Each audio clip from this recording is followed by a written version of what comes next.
สบายดีวันนี้มาพบกับพระสีโหมันสิประเสริฐเช่นเก่าเช่นเคยเนาะพระสีโหสภามารูมาส้มตามตรงให้ตรงหน้าเนาะพามารูมาส้มตามตรงให้ตรงหน้าฝากที่ตาม2 YouTube ของพระสีโหมันสิประเสริฐเด้อ FC ลาวไทยและต่างประเทศให้เขาดูเข้าชม2 YouTube ของพระสีโหบุญสิประเสริฐเนาะ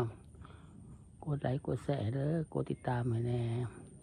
เป็นกำลังใจให้พระสีโหบุญมีสิประเสริฐให้เด้อ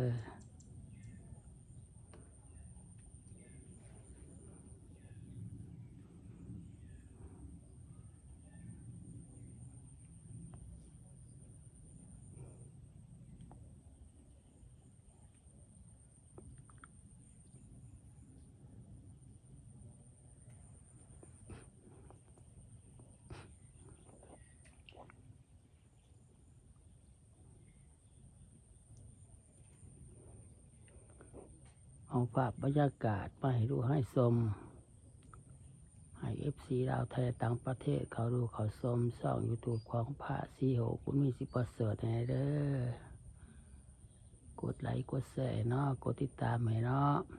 เป็นกำลังใจให้พระสีโหบุญมีสิประเสริฐให้เด้อ FC ลาวไทยต่างประเทศ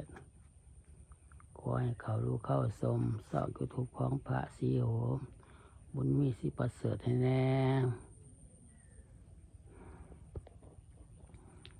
เอาภาพบรรยากาศตามทงไห้ทงหน้า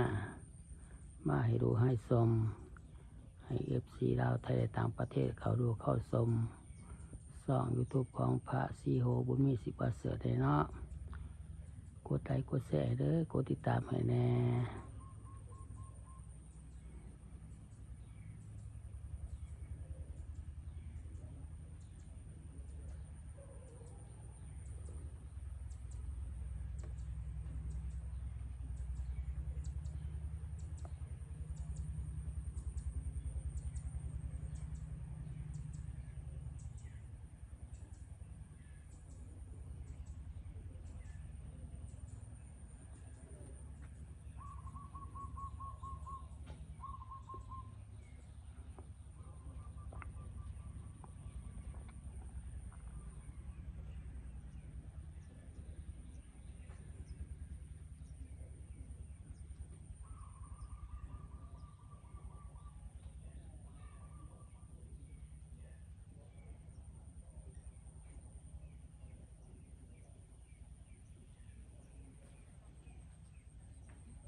ภาพบรรยากาศตามทงให้ทงหน้า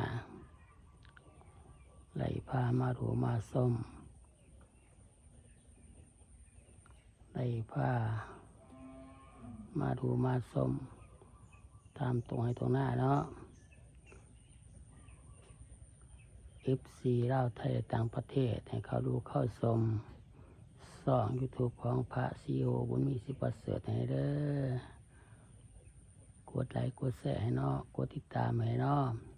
เป็นกำลังใจให้พระสีโหบุญมีสิประเสริฐให้เด้อ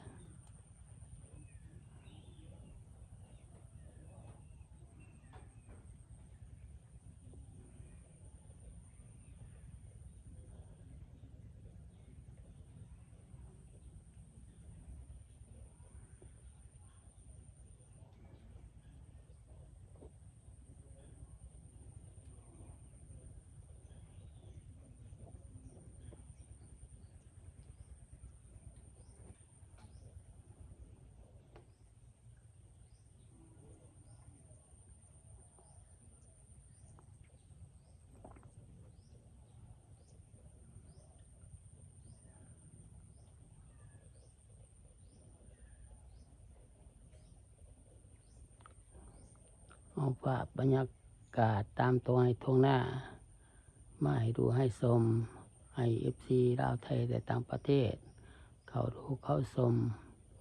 ส่องยูทูบของพระซีโหบุญมีสิประเสริฐในเด้อกดไลค์กดแชร์ให้เนาะกดติดตามให้เด้อเป็นกำลังใจให้พระซีโหบุญมีสิประเสริฐในเด้อ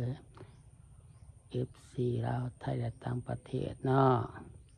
คลิปนี้กับพระโสขอลาไปก่อนบ๊ายบาย